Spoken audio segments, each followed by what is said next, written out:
guys, it's Jen from Phoenix and Lotus, and I am combining days 4 and 5 of Ethony's 31 Days of Tarot video challenge. So today we're going to talk about my 3 favorite decks and the decks that I want to work with more in 2016. So I have, as I mentioned before, a small collection of decks, not huge, but I'm getting more, and as I mentioned before, I'm starting to really develop an affinity for independently produced decks. But my first favorite, the one that I'm most comfortable with, is not independently produced, so I'll just get that out there right now. And this is the Shadowscapes Tarot, and the backs of the cards are really pretty. It's got a nice purple color. It sucks that it's kind of shiny when I try and show that to you, but you can see some of the cards are just really gorgeous. So there's Death, and I love, love, love the Phoenix in this Death card. And what are some of the other ones that I really love? Oh, here's the Magician, and he's great. He's got some really nice colors in there. I love the use of color in this deck. I love a lot of the ways she's really thought out the symbols in here. This is the World, which is another one of my absolute favorite cards from this deck. She's just so lush and rich, and that gorgeous green, and she's got the stars and the moon behind her, and everything's growing, and it's just such a beautiful card. So that is the Shadowscapes deck. There's also a tremendous amount of energy in this deck. Like, here's the Knight of Wands, and he is just so ready to rush forward into battle. He's got this great energy about him and motion, and you can see the foxes at the bottom of the card down here just leaping forward. I really enjoy the motion and movement that a lot of the cards in this deck have. It's a very energetic deck, and I find it really easy to read with. The symbolism is based on the Rider-Waite-Smith system, and that definitely helped me read with it. But I also like the sort of fairy tale vibe to it. I found that really appealing. So my next favorite deck is the Fountain Tarot, and this has this amazing sparkly box. Who doesn't love that? And it closes, magnetic closure, really nice. Fantastic book that came with it. Again, all shiny, sparkly, woo! Very well thought out summaries of each of the cards and keywords that really resonate for me. Again, Knight of Wands, the keywords for him are restless spirit. So looking at that last card that we just looked at in the Shadowscapes deck, and now thinking about it in a different deck, you can see that it really carries through that theme. And I love that about this deck. The backs of the cards are absolutely beautiful. Again, trying to get that in there so you can see. But just really cool geometric patterns and figures there. Silver edges, love that. Really nice. The cardstock is a beautiful, thick, and it's got a really nice matte finish. So I'm trying to get this sun to show up. Or is this the sun? No, this is, I don't know what this is. Seven of Wands maybe. But there you go. You can see that it's Nine of Wands. It's a really nice matte finish. They're not super shiny. And a lot of these cards have a very soft feel to them. It's a really different flavor than the Shadowscapes, which is a very detailed deck. This is a lot simpler. So here's your Four of Swords, and you can see that it just a lot simpler, muted colors, almost like you're looking through a veil and trying to interpret the meaning of the card through a veil. That's what I get with this deck. Not to say that the meanings aren't clear, because they are, but it's a much different sense than working with the Shadowscapes deck. Here's the moon, and I absolutely love the moon in this deck. Just look at that, the pillars and the light and the water. Such a beautiful card. And then again, just a lot of sacred geometry in here. So if you're interested in sacred geometry, like here's the Eight of Pentacles, Eight of Coins. You can see that, just really nice geometry in there. And I knew that this was a deck that was going to be different and feel different than any of the other decks that I have and work with. And that appealed to me. I like variety. So I love, love, love the energy of these cards. It's a very simple deck with incredibly well thought out images, and I love it. And now I'm putting it back in the awesome little box. Hey, go back in the box. So that is another one of my favorites. And then for yet another completely different feel, we have another independent deck, the Antique Anatomy Tarot.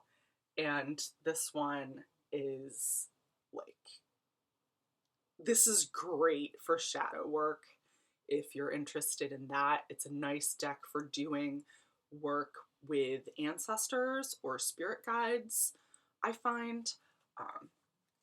I love the way that Black and the Moon, the creator of this deck, has really taken some very gothic elements and made them beautiful. Like, there's just sweetness in this card, even though it's, I mean, some people think it's creepy, but that's part of the beauty of it. It's got this amazing sense of connection and sweetness, and she's managed to get that into the faces in here. Just very different than anything else. So here is the Two of Earth. Again, you can see that it reflects some of the Rider-Waite imagery, but it's very different. It's another really stripped down deck. And again, not to say that there aren't great details in here, because there absolutely are, but it's a deck that really makes you think about what the cards mean and how that's represented in this image. So if you're, it's not a deck that I would recommend for someone who's brand new to tarot, but if you've been reading for a while and you want to push yourself, this is a fantastic deck to work with. Especially if you're into the Gothic and want to do more shadow work and explore some of the darker stuff that's out there. It's not for people who are all, oh, sweetness and light and everything's beautiful. Yeah, this is not your deck. If you're into things that are more complex, yeah, this is a great deck. And this is also one that I'm looking forward to working with more in 2016. So, shifting to that 2016 theme, I also got, this just came in the mail yesterday, and I'm so excited.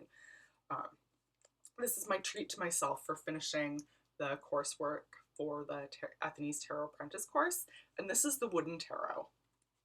And again, nice Nice cardstock. Not as thick as the Fountain Tarot, but it's a good solid cardstock. And you can see here's the Fool. He's got this great little mouse and snake. He's carrying his stuff. I like this deck because, again, it's that combination of cool and creepy. Here's the God of Plumes. So just this giant eyeball. That's kind of cool.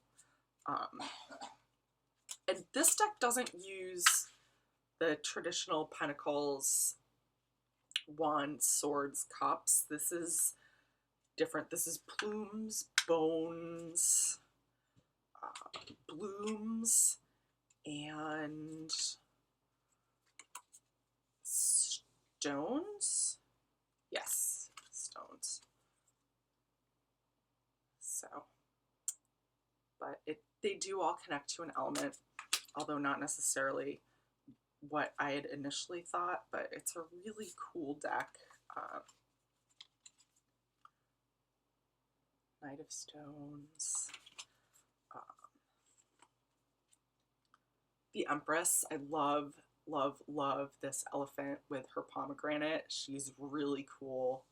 Just some of the interpretations are really interesting and things that I wouldn't necessarily have thought of initially.